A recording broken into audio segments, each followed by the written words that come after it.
আসসালামু আলাইকুম রহমতুল্লাহ।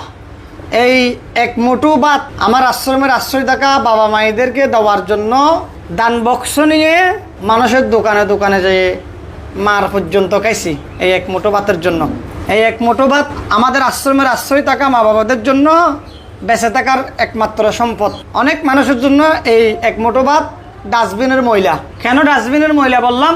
আমি যখন দান বক্স নিয়ে বিভিন্ন নামি দামি রেস্টুরেন্টের দরজায় দরজায় যেতাম, গেটে গেটে যেতাম, তখন টেবিলের মধ্যে দেখতাম অর্ধেক খাবার খাইছে আর অর্ধেক খাবার টেবিলের মধ্যে লেখে চলে গেছে। ওই টেবিলের খাবারগুলা ওই ডাস্টবিনের মধ্যে ফেলতেছে। তো আমি আশ্বাস করতাম এই এক মুঠো ফেলে দেওয়া, তাদের ফেলে দেওয়া এই এক মুঠো ভাতের জন্য আমার এই মা বাবাদের খাবারের জন্য আমি দান বক্স নিয়ে বিক্রি করতেছি আর তারা খাবার নষ্ট করতেছে। আশ্বাস করতাম।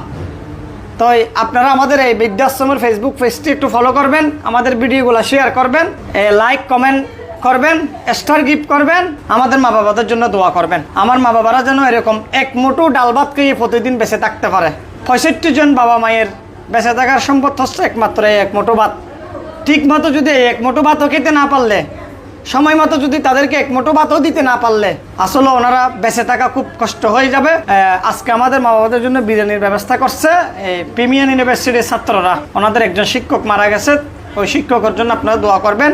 আর আমাদের মা বাবাদের জন্য বিরিয়ানি কিন্তু উপযুক্ত না, স্বাস্থ্যের জন্য বিরিয়ানি তেমন ভালো না, ওনারা তেমন বিরিয়ানি খেতে পারে না।